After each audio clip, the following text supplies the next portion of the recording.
man is a danger to you. And me too, tatted on my forehead. Go home, go to bed. I dread something you can just wake up when the family unit is overrun. When the structure is undone by some new concoction. Now I walk softly and carry a big stick. Welcome back to the Franchise Podcast. I'm Joe Arrigo. With me is TQ, my brother. Hey, listening to the fine and wonderful sounds of Squeeze. Yeah, I'm getting my Joe Arrigo on, bro. If I was back on there, I'd be like, KQ92, your number one hit music channel right there. TQ, OG off the upcoming album. And these are special guest performance on the remix with, well, I'm not going to say who that is. Yeah, be quiet. Hey, that's pretty good. You still got it, huh? Oh, man, it's like riding a bike, bro. Hey, first of all, before we get started, I want to give some love to Sierra Vista High School head coach, Devin Jones. You know, I call him Bully. Hooking the whole franchise up with some hoodies. Yeah. Gotta love it. I love the thing on the front, the tiger, the mountain lion. It's tight, man. Yeah, I like that. It's tight. And, hey, babe. I like the shirt. Oh yeah, I'm Dougie right now too. Check me out. Look. I'm making a bold statement for Southern Nevada. We got a date coming up next couple of weeks. You feel me? So, hey, let everybody know this right now. Yeah. You can buy this shirt. Absolutely. Go to franchisesportsmedia.com/shop and get it yourself. Get your FUNR t-shirt in time for the big game. You can wear it again for basketball. You know, they just started up. Yeah, so you can paint, the Death Star red on the 24th of November. Let's do it. And you can go ahead and wear that anytime UNLV plays UNR at TNM, Thomas and Mack. Yep. And you can wear it when you go to Reno, just let's say when Bishop Gorman is playing for the state championship or Liberty. Yeah, you could do that too. That's the 19th. Yeah, man, go to the shop page at franchisesportsmedia.com. Get your FUNR t-shirt, man. It's the only place you can get it. Make a big statement. So we'll be at the state championship game. If it's Gorman or Liberty, one of those two teams are playing somebody from the north. I'm wearing that shirt. Is that what you're going to do? Oh, yeah, I'm wearing it. Whoa, shots fired, ladies and gents. Hey, Reno, if I want to see people, a full set of teeth, I just got to line 32 people up. Oh, this guy, man. See, I'm not. You know what, Reno? Take it out on him, man. He'll run around like Dangle with the tight shorts from Reno. Was it Reno 911? No. And I'm not gonna wear my shirt on the sideline, man. I don't want to be making people more mad than I already do. You know what I'm saying? Can't do it. But y'all can. Yeah. Go to the shop page. Let's paint that Death Star red, man. I would love that. Let's do it.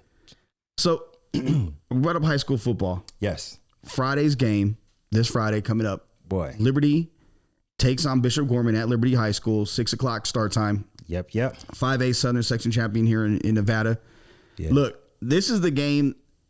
Every year, it is the game to be at. It is one of the better games. In 2019, you've seen the highlight film on our website, in the reels, wherever you see it. Cold night in November. Boy. Yeah, but I know two people that went to the car and got warm. One of us stayed out in the cold. Hey, man, listen.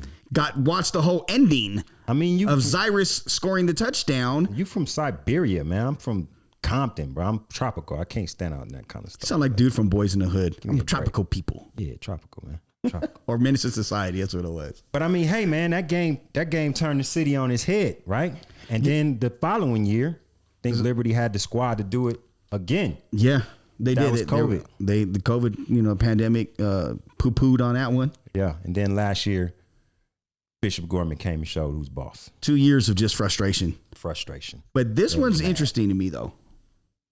In what way, sir? Please enlighten us. Because they're going back to the place where they lost their last game in Nevada. Yeah. Against a team that is not scared of them, a team that will punch them in the mouth. For sure. That has a culture that is second to none in the city when it comes to high school football. True. Credit Rich Morocco for that. True. And a school that firmly believes that their football program and their basketball programs in general, Liberty High School, it's paramount for them to do well because it's good. It's better for the school and it makes a better environment for students and teachers. Yes. Their principal, Derek, was telling me that. Hey, man, I mean, we've had the opportunity to I've covered 3 of their games. Yeah, we've got 3 games this year. Yeah. I've taken pictures and I like. And even during 7-on-7s, I think I got them twice during 7-on-7 last summer. Yep. And up until this year, I didn't get. I really wanted to take my own look at a lot of these programs that we have been covering. I really wanted to see DP. I got the chance to, like, Liberty showed me some things that you guys probably knew already. You and Ant, you're more versed in it than I am here. But just being close to the sidelines with the camera, you just hear a lot, right? You hear a lot with the players. You hear a lot with the coaches. And there's a cohesiveness that is there with Liberty. The other places where I've seen that is Gorman and Silverado. And that says a lot because Gorman and Silverado haven't lost in Vegas in Gorman years. hasn't lost against the Vegas team since 2019. Right. Exactly. And Silverado hasn't lost since 2020. Yeah, so I mean, and they beat everybody. Silverado hasn't lost a game. Gorman, I mean, obviously they lost to Chandler, Arizona last year. They lost to Mater Dei this year. They didn't. Silverado hasn't lost to not a near nada. Nobody. Not a near nada. Silverado had to remind the city that the right side of their scoreboard actually works because we haven't seen a number on it in 2 years. That was a savage post. That was so petty, and I love it. Oh, I'm all for that. goodness. Shout out the Silverado. Hate that it had to happen against our peoples at Sierra Vista. Yes, but they coming around though. Sierra Vista, they up next. I'm gonna say this now. Next year, Sierra Vista is gonna be that Silverado type team. Think so? They're not really losing too many people. Their quarterback's coming back. Their running back will be back. Scoop, the receiver, will be back. Yeah. They have a chance. They got some dogs. Yes, and they're coached the right way. Yes, absolutely. So with getting back to Gorman, this game is going to come down to, can Liberty control the clock? Agreed. And run the ball, and I love the running back. Like, he is one of my favorite players to watch. But I look at that Gorman D line and I see what they did against DP's running backs last week. Yeah. Those are two bigger guys, because the running back from Liberty is my size. Right. Love the dude. Right. Isaiah. I love the dude. Oh, yeah. Big fan of him. Yeah, he's a little dog. He can get in and he'll get you them tough yards, but they literally stopped DP's running game last week. They did. And albeit Liberty has got a better offensive line. Exactly what I was about to say. I think Gorman has the defensive talent to stop them on offense, but it won't be that easy because Liberty definitely has, like, outside of Gorman and maybe compared with Gorman in the trenches, like Liberty got dogs. Yeah. Liberty's got dogs. And the reason why I feel like they can beat the rest of the teams, because I remember the beginning of the year, I wasn't so impressed.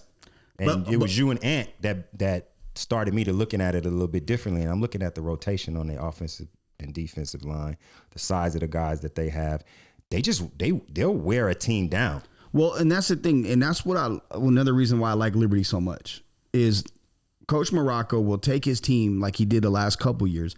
Really 2019, they were 0-5 coming back from from non-conference or non-league play. Yeah. And went on the run to win the state. Yeah.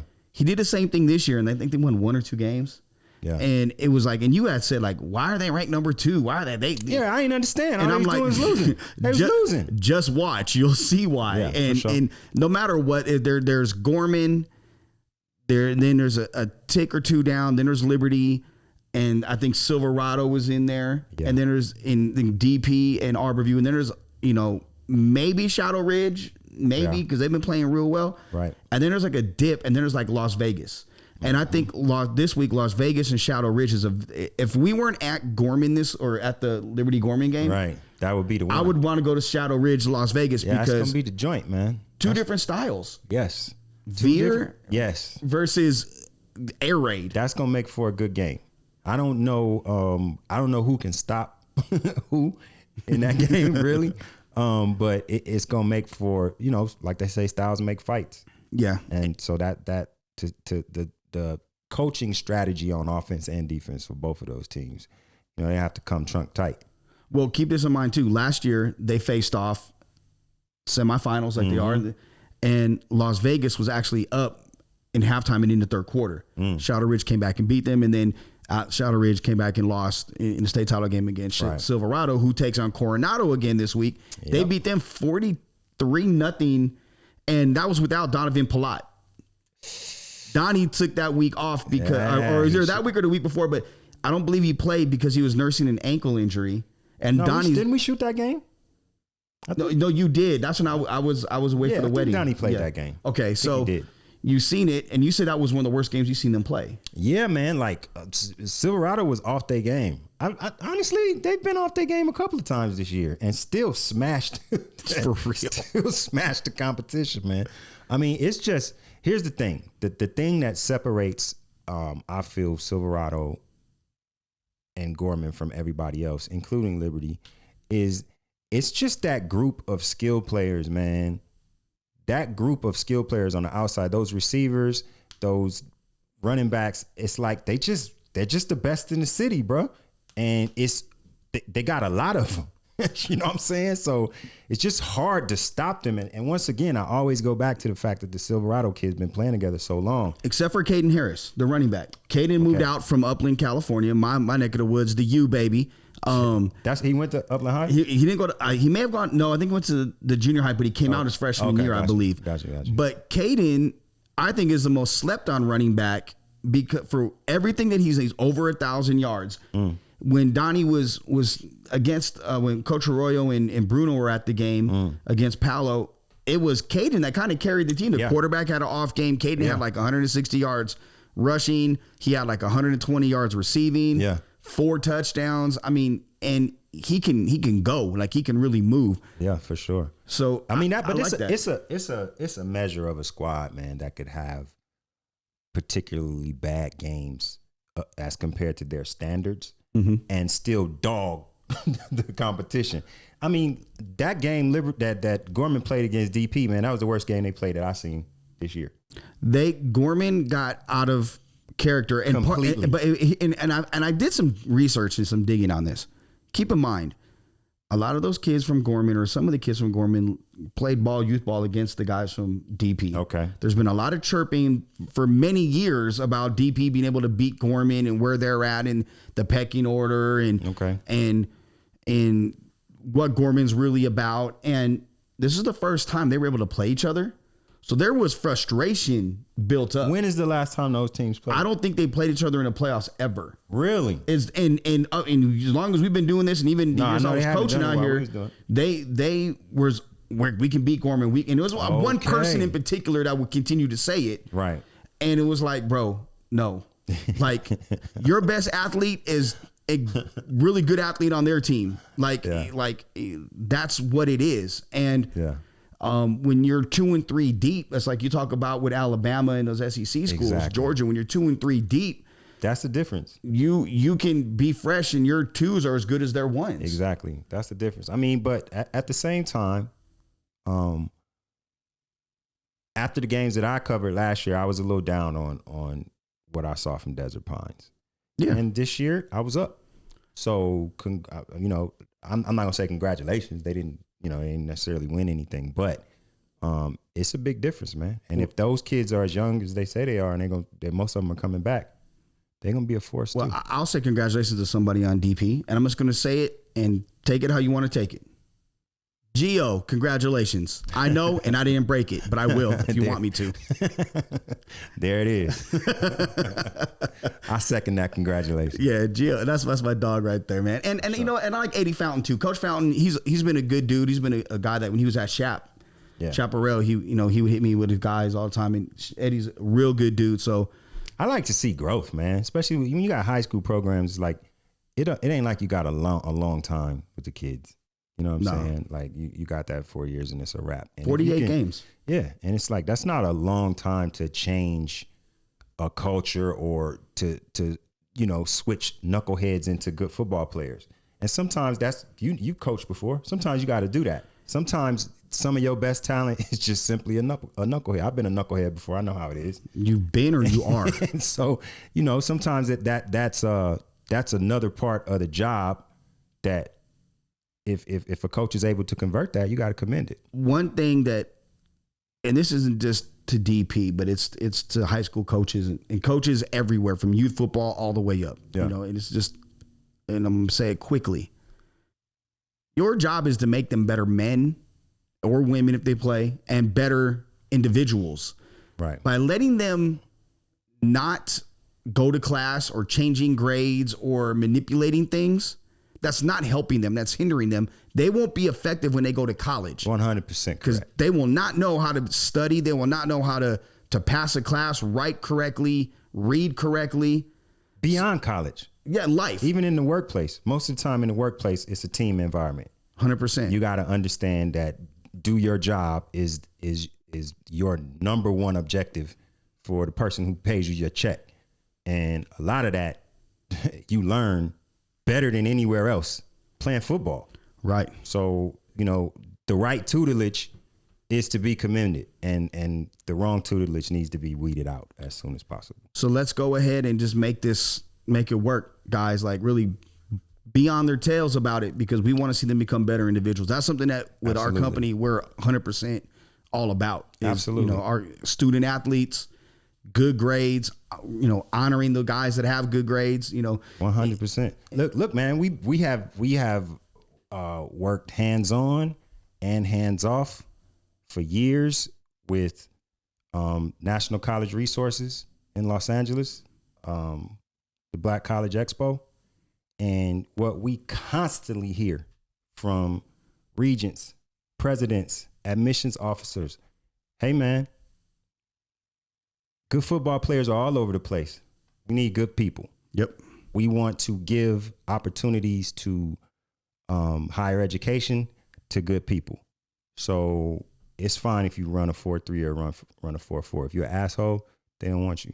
Straight up. Period. Well, speaking of assholes. Oh, man. Here we go. Man, Talk about a transition. and I had to say speaking of because you said it, and otherwise I wasn't going to say it. It's a crutch word. The Raiders. Like, I love you. Like, I love all my people that work with the Raiders, work for the Raiders, play for the Raiders. You're my guys. Jeez, man. But, man, when is enough? Because, Now?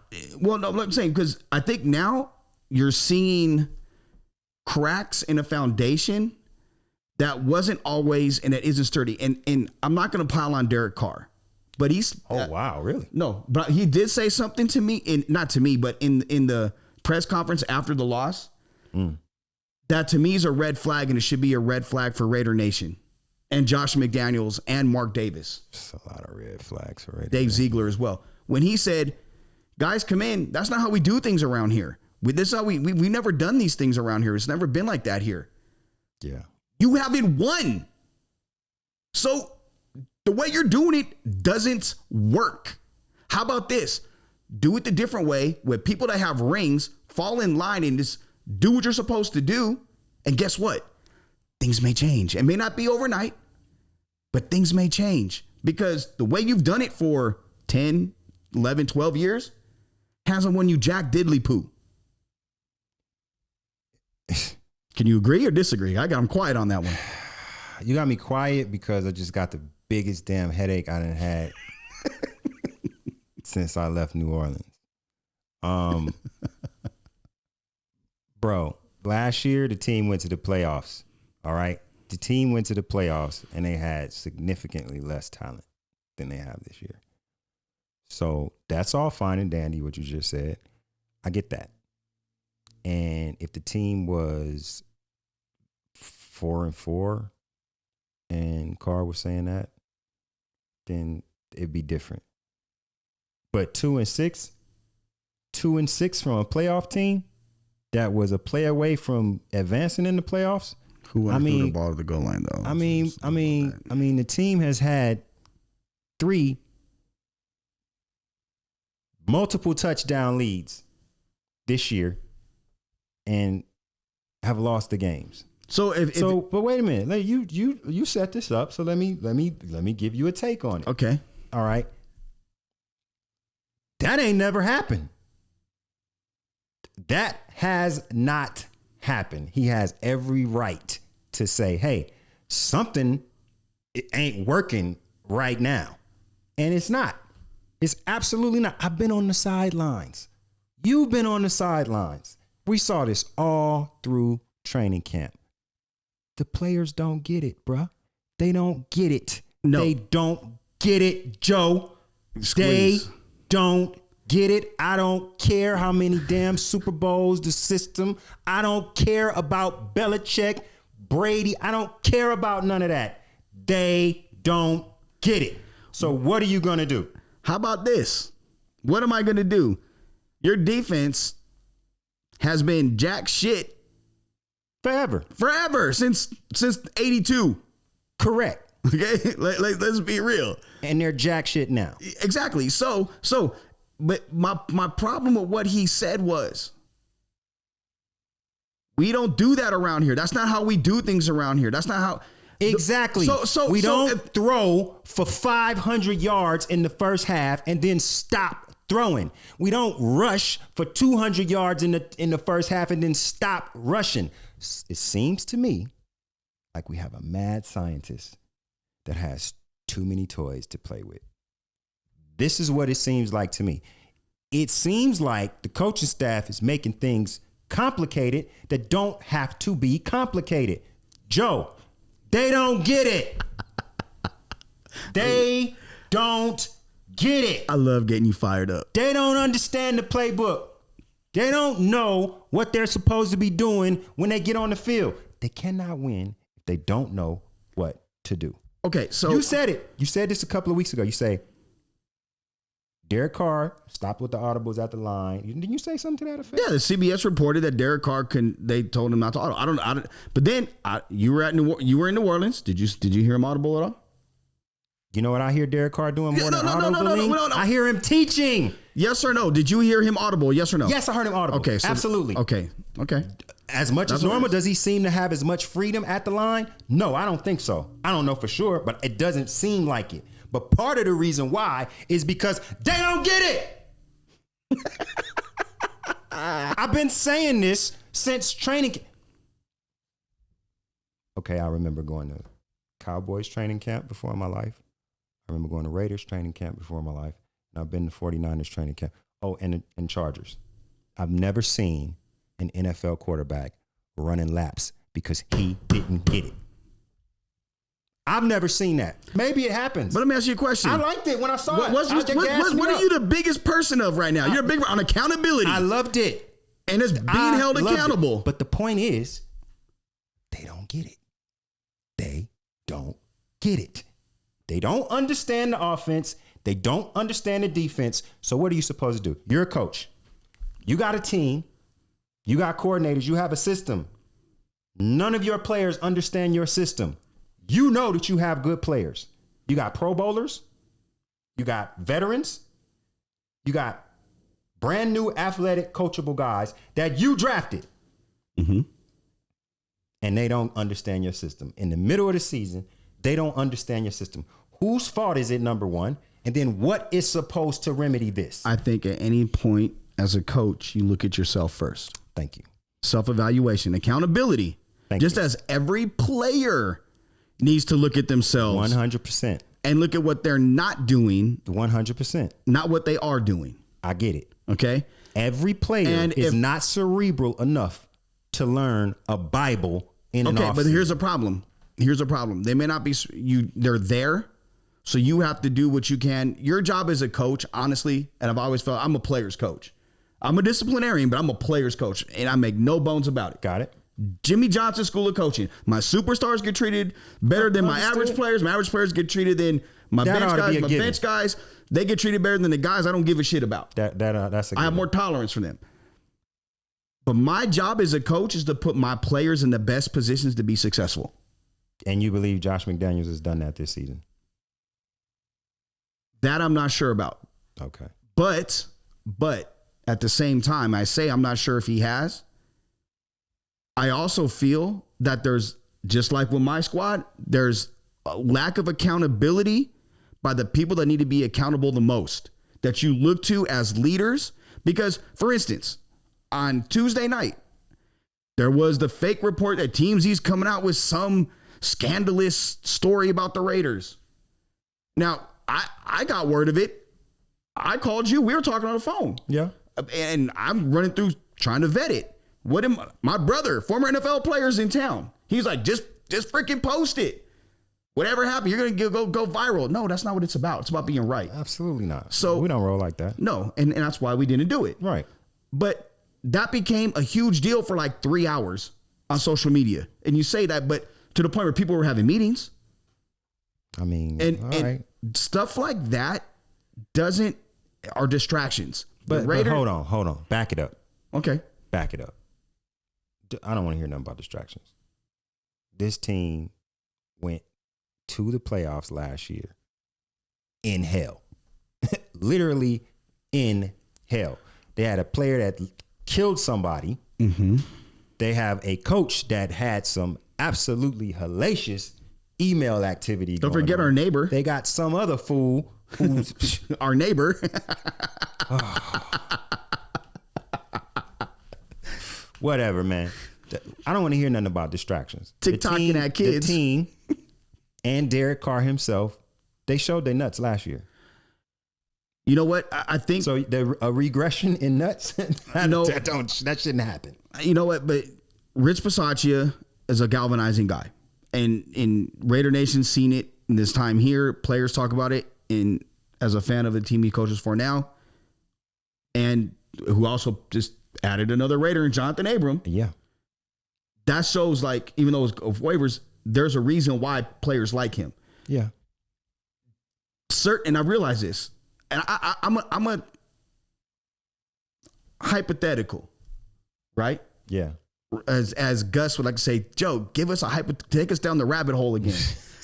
Play the X-Files music. Gus always gassing your ass up. Stop it, Gus. So building a monster here. So what if the whole time John Gruden was the coach, he changed his coaching style and the way he coached Derek Carr because Derek Carr can't handle a coach that holds him accountable and that is tougher on him because he's never had that type of coach. John Gruden wanted Derek Carr from what he saw at Fresno State. He wanted Derek Carr as a quarterback before he was even back coaching. But okay, it simply came off the merit of what the guy is able to do and the fact that John Gruden felt like he could pick up his offense and be successful in it. Okay, so what year did Kyler Murray come out? Was it 2020 or was it something like 29? If the year before they would have missed the field goal, guess who would have had the number one pick? And guess who would have been the number one pick? And guess who wouldn't be here? I mean, okay. But like I'm just saying, I'm saying at the time when he came, he thought he was getting he thought he had his guy. Because he's coming 2 years off the injury, everything. But my point is he realized that he can't coach hard like that because he can't take it. He's not wired that way. And it's not a default. It's not a negative thing. It's just how he's wired. So I'm more sensitive than him. Like he can talk to me a certain way. I'm gonna be like, that's what the hell? Understatement. But it's facts. You know, yeah. It's facts. I'm not gonna sit here and lie about anything in front of everybody. For sure.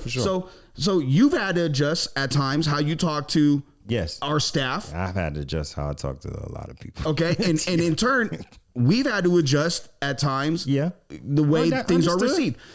I don't know if Derek Carr's adjusted like that because Gruden conformed like, I don't want to hurt his feelings. He's not going to take this the right way, and he could climb up to a shell and be and not be the type of quarterback. How do you know that? How do you know that?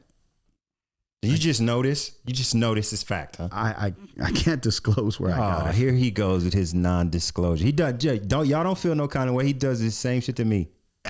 You don't reveal your source. Unbelievable. You hear this shit? When do you reveal your source? See what I'm saying? Listen, I'm his homeboy. That's how it is. Boy. But I say that with... Hey, man, the man is an NFL football player, bro. And he's very good. He's very good. And I mean, what do you mean? So unable to be coached because the man yells? Bottom line, yeah, because some people can't handle being yelled at. I'll put it to you like this.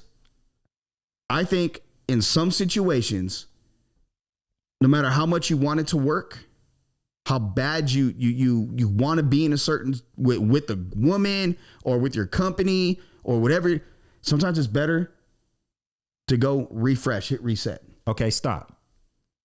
If you know on the other side of the reset button is a better option, that's one thing.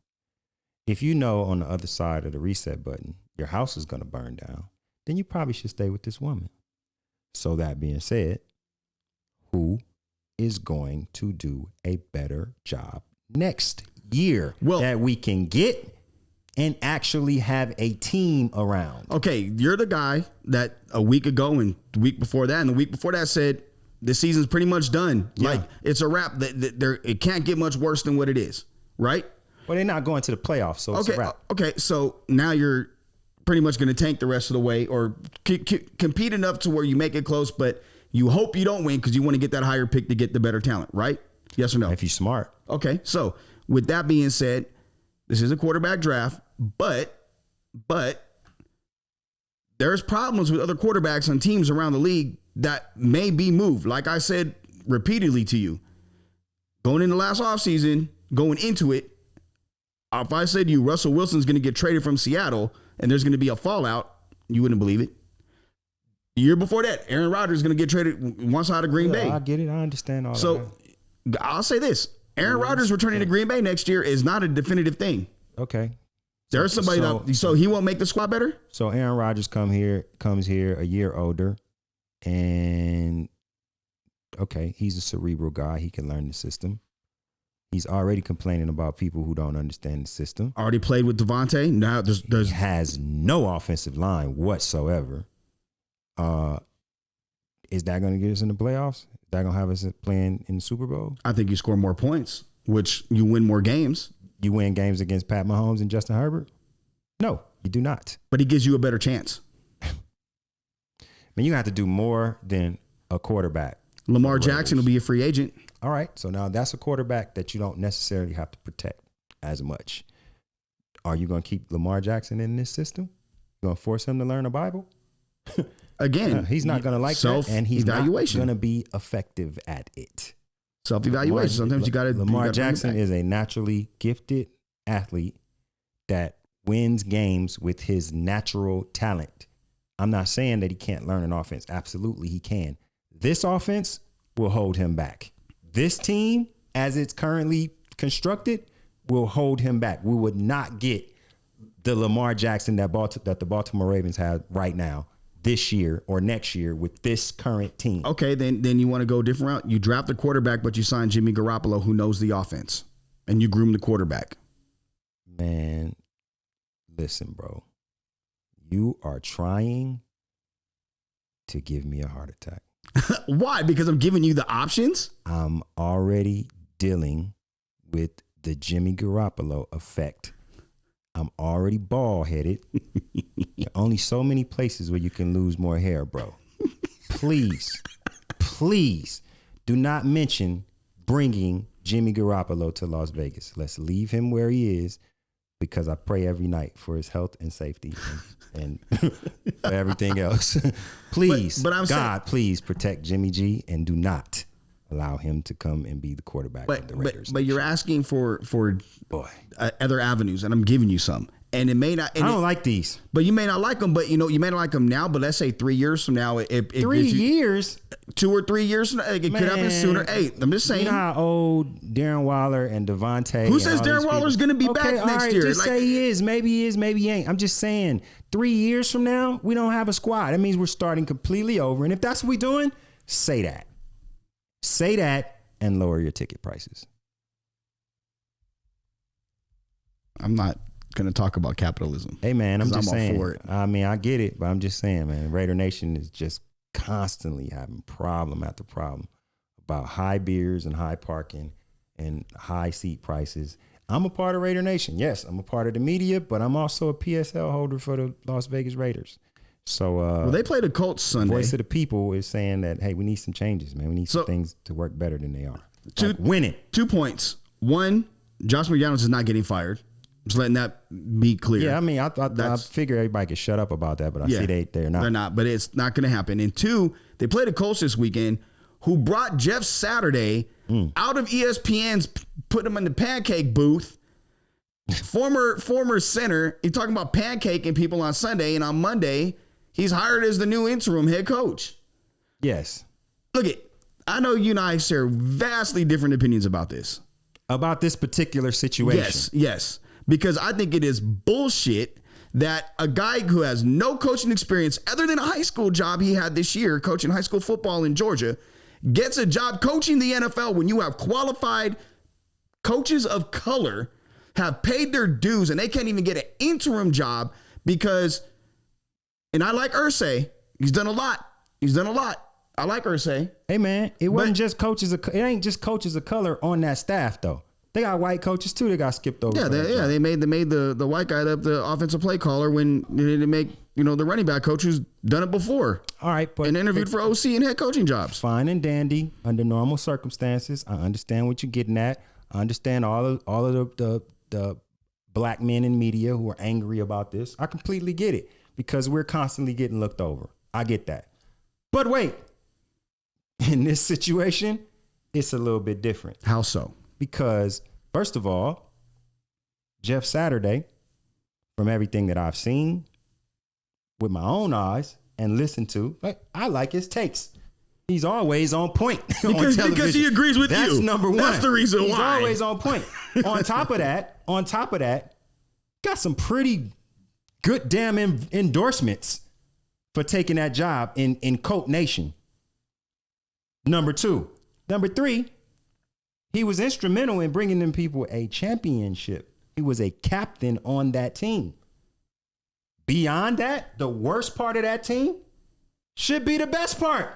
That offensive line should be all world, and they are trash right now. Think Jeff Saturday can't right that ship? Here's another one. I don't want Reggie Wayne to get that job. I don't want no brother to get no interim job with the damn Colts in 2022. They're not gonna win no games. They have to lose to the lowly Raiders. And that blip on that radar would be used against that coach that held this interim job. Jim Irsay brought his boy in to steady this ship because it wasn't gonna harm him. If Jeff Saturday bombs out and they don't win no game, they're not gonna blame it on Jeff Saturday. So it's like Magic Johnson is the interim coach for the Lakers. Not to a certain extent. Because Magic and who Magic is, not just to basketball, but just as an entity himself, that little blip on the radar is always going to be brought up. Well, he wasn't a good coach. That's not going to happen to Jeff Saturday. Jeff Saturday is coming in to save Colts Nation or whatever you want to call it. Save him from what? Save him from embarrassment. Give him something to look for. Him being a coach isn't an embarrassment? I'm just asking you seriously. The Lakers signed Kobe Bryant when his career was done, when he had no more athleticism left. They broke him off. They had to. Okay, it's the same thing here. Hey, check this out, Jeff. You used to steady this ship. You was one of the guys that was the OG on this sideline. That's what I need right now. Come in here and get us through this season. And then it's like, Jim Irsay of all people? Okay, you don't like his personality. I like Irsay. No, I like that he may have a drinky drink. He may do a little something else. Whatever he does, that's on him. I like Irsay. Hey, that's all fine and dandy. Irsay hired 2 black coaches. Yeah. Irsay gave Dungy the opportunity to become the first Super Bowl winning coach of color. Well, black. So I don't see why he don't get a buck for that. Like, let's see what happens when the Colts go into their hiring process. This was not a hiring process. This was, check this out, this is a fire sale, and I need somebody to just keep my ship afloat through the season. All right, Jeff Saturday was a great pick. So let me ask you this. Sunday comes, we're at the game. We see the 4 zeros hit the scoreboard. Score is 17-14, Colts.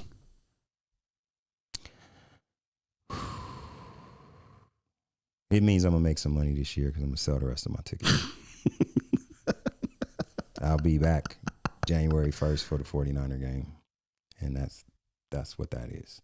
Look, man, can't lose to the Colts this week. But if you do? Cannot. But if you do? My brain won't stretch that far because that cannot and will not happen. Devontae, you told me Devontae was the greatest football player in the history of the game. I didn't say This that. is what you told me. I said he's the best receiver. I said told you 4 years ago he's the best receiver in the game. GOAT. He's the one. GOAT Yep. is not going to let the Raiders lose to Jeff Saturday. Hold on, that reminds me, Devontae. We're still waiting on you, brother. Devontae, come on the show. We love to have you. Just talk. Hey, we can talk football. We don't need to talk about all the problems going on. We can talk about whatever you want to talk about. I could talk about your fresh ride, golf, whatever. Look, that's his request. My request is please, if you have to do it by yourself, do not let the Raiders lose to Saturday on Sunday. Please. Because if we ain't the laughing stock of sports right now, we will be if that happens. It's rough out here right now. It is. It's rough. It's absolutely rough. Because you're sitting over there glossing all over this Raiders situation. But, man, Green Bay is trash. We are 100%. I mean, hot garbage. Yep. I told you y'all was going to be garbage. Yeah, they're bad. Real bad. All the way bad. We're not just in the Green Bay show, as you would say. I do that on Tuesday nights. Yeah. He don't want it. It's not a Green Bay show when they doing No, hey, but we can talk about when it. I could talk about they do every year in their trash they are division. Horrible this year. No doubt about it. Good. I'm very honest with my team. I own part of it. I'm an owner. Very honest with them. Oh yeah. Well, 100%. how could you be dishonest? I mean, I could say, they have injuries and Aaron Rodgers' thumb is hurt, and we all watch them every week. We see the highlights. We see them. They're not highlights; they're low lights. They're garbage. Yeah, exactly. Low lights, except for Jair Alexander, the only one. Man, I mean, just bad. Man. John Money, Aaron Jones too. Those two. Hey, Aaron Jones, probably the most slept on running back in the league. Here you go, man. Anyway, you know what I'm saying. Anytime you talk about Green Bay, see how he just like weasels that in at the end. It's like Josh trying to get him corner in the league right giving now. them some kind of props. They're trash. They don't win no games. So let me ask you a question. Yeah, what's up, man? You go to Mandalay Bay before the games, right? Yes. And you have a good time over there? Drink and be merry. That's what's going on right now. It's like the S Bar. What's the place called? No, Bay Breeze? No. Oh, I changed my joint. Oh, you didn't tell me. No, this is news to me. Oh, buddy. Is it the candy or Joe? I think it's called S Bar. So like when you walking in the back where the club on your left side. On the left side. Yes, I seen it. Like I haven't gone in there. Yo, bro. Is it like that? They got a pregame party that happens before the game. Oh shit! It's laid back in the joint, man. They got chicken and waffles in the joint, man. They serving up big, nice drinks. They got all of the games on the TV, some music playing. Cool vibe, DJ in there, everything. I may not want to leave, bro. It's the spot. Like I kind of leave too early because it seems like when I'm heading over to the stadium to go sit down, it's starting to pile in the place, and I'm like, well, do people stay here the whole time? But I think they close at the time when the game starts. But it's the spot. That's where I'm at every weekend. Oh, damn. Well, I'll let your boy. Well, so right now, Mandalay Bay, home of the baseball winter meetings. Oh, yes. Did you even know they were going on here? I did not. Neither did I. Not until yesterday. Really? That's how far baseball's fallen off a cliff. Whoa. The winter meetings used to be where every deal gets done. I mean, you have deals it's usually before Thanksgiving, and it's Dodgers trade for Eric Davis. It's all quiet on that front, huh? It's never at the winter meetings anymore. This is where they talk about the deals, and then all the deals happen in January now. It sucks. The winter meetings used to be the spot. Scott Boras, he still does it. Stands up and talks to the media. He did today, and they asked him about Timmy T's homeboy Profar, and he goes, "Profar, so good." Like Scott Boras, come on, Scott. So yeah, but yo, we get any news about the A's? Come on, pull that phone out. Oh, my phone hasn't been going off though, like low key. Let's see. Come on, man. Hold on, wait. I project that the A's move here and change them godforsaken colors, join up with everybody else, put some black in it. I'll buy me an A's hat. If it's green and yellow, I'm not messing with it.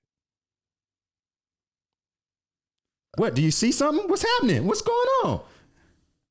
What just happened, bro? Nothing. You better not be on there looking at no breasts in the middle of the show. I swear, bro. You better not. No, I mean, no. But when it comes to the Be on A's, Tinder right now in the middle. what the hell are you talking about? I'm gonna take that phone.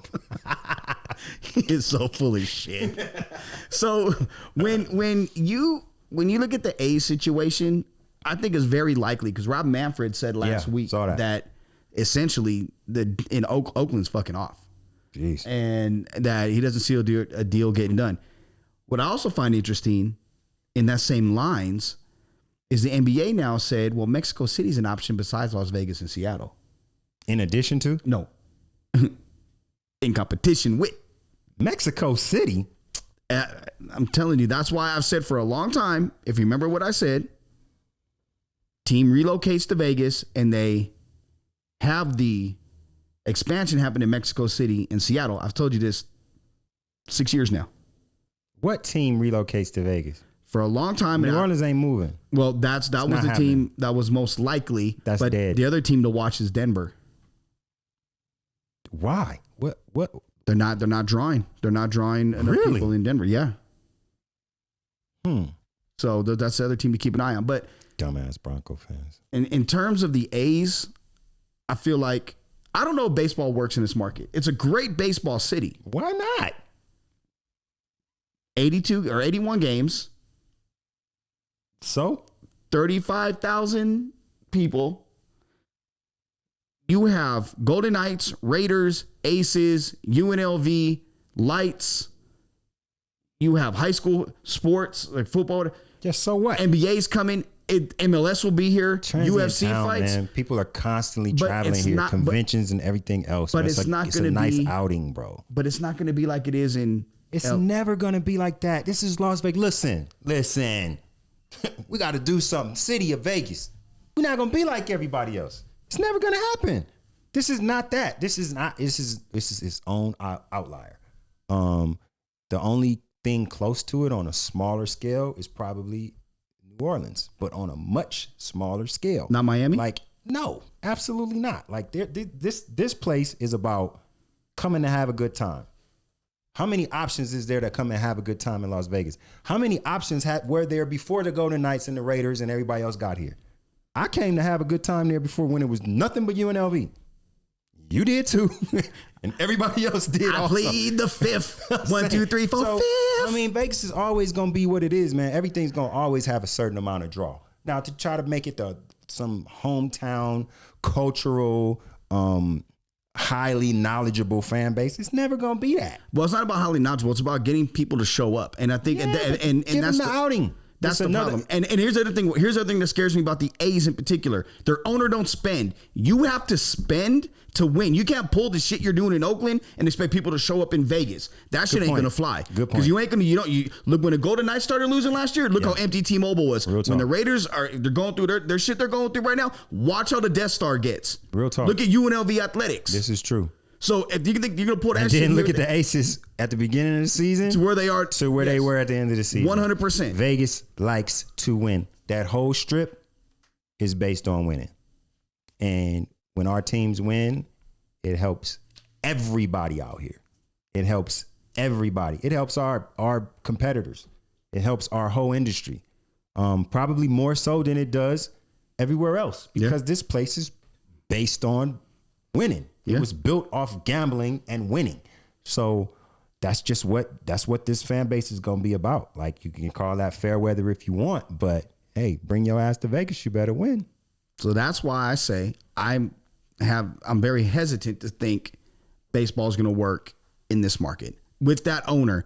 If he sold the team or if he committed money to it, okay. I think he realized anybody coming here would be stupid not to employ some people to do some research about the competition for eyes in this place. You think Billy Bean will come with him? Adapt or die. Boy. Hey, man, you know what? Look, like the Aviators is a real good live experience. Phenomenal. Shout out Jim Gemma. Yeah, man. Like, and I would just love to have that on a bigger scale. I would just love to. But you know that means no more aviators. Yeah, I get it. I can't help it, man. I want us to be a part of every major league in this nation. I just do. So, love the aviators, but if we can get the A's, I do believe it will work. I would have to I also believe you're right. They're going to have to approach this differently, which I believe that they would. I mean, come on, man. Look at the difference between the Raiders now and what they were in Oakland. And it just comes down to the production value and the slickness and the bigness and the just. Come on, man. It's like but then you ask the West Coast Cowboys right now. But you ask other fans, they'll say, well, yeah, but also look at how many Raider fans are not at the stadium and how many opposing fans are. Look at the Denver game. Look at how many people were at the Denver game that was wearing orange. Man, do you realize that this happens because of new stadiums? The only places that's not going to happen is Dallas, Green Bay, and those places up there where nobody wants to go.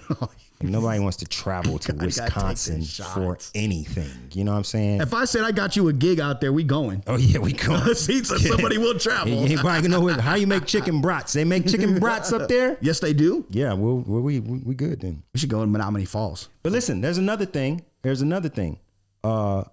We got a black stadium, man. We got a black stadium. Trisha done put me behind the camera. Like I look through a camera's eye. It's always going to look off in Allegiant Stadium. So everybody worried about whatever colors coming in. You get a light blue or a red or anything, it's gonna show. Other colors are gonna show up more. It's gonna show, especially when it's orange. Yeah, it's gonna show. Like literally, it was so many Raider fans in New Orleans. Right. Every time I watched, that was my third Raider game versus the Saints that I saw in person, and the Raiders always come down there and take over. You can't tell in the stadium. Everybody got on black. Well, they got black Saints jerseys. Yeah, everybody got on black, and it's loud the whole while. The Raiders fans is just as loud as the Saints fans. It was loud for everybody. So I mean, just how it goes, man. You know what I'm saying? And not only that, again, people want to come here. This place is cool. Do you realize how cool it is to live here? Well, I do know what else is cool. That effing shirt. You got to get it. I know I'm all off camera. That's another shirt idea. That. You see what I'm saying? FUNR, get ready for the big game. You got to go to franchisesportsmedia.com/shop. I got another shirt idea. Literally the only product on it. You can't miss it. Literally. $25. A shirt that says, you like my F in shirt or F in sweater? Sweet. Just thought of it. Look at that. Got a little designer on our hands. Look, man, Trish looking at us crazy. Bro. We got to get up out of here, man. Trish is like, time to cut. Yeah, listen. Y'all see her on the sideline, right? Y'all think she's such a nice lady. You know? Oh, dragon lady. Oh, my She's goodness. flipping us off now for telling the truth. Bro, like, man, it's rough. You say hear her in our meetings. Oh, my God, raw. Rough, just right horrible. Now. She started patting her foot, doing a little pirouette behind the camera right now because we're at 53:03. She hates it. That we go almost an hour now. Hates it. We just trying to give it to the people. You know what I'm saying? We're the people show. Bro, we better stop. Let's stop. Let's stop right now. That's it for this week's show on FranchiseSportsMedia.com. Ain't trying to It's get the no trouble. Franchise Podcast. I'm Joe Rigo. That's TQ. Check us out every week. FranchiseSportsMedia.com. Don't say a day. Don't say a day. Not every day. Just say every week because you But never know. Make sure you follow us on social media at TheFranchiseLV. And don't forget to check out some of our other shows that we have jumping off, like the Hey Red Pod and The Raider Republic. Raider Republic. Yep. The main event. All of it. And the FSM Prep Rally. That's right. See you next week. Good luck to all Las Vegas high school football teams in the playoffs this week. We love y'all. You got crickets in here? Yeah, I guess I did. Huh? Been watching wildlife. You and your wild videos.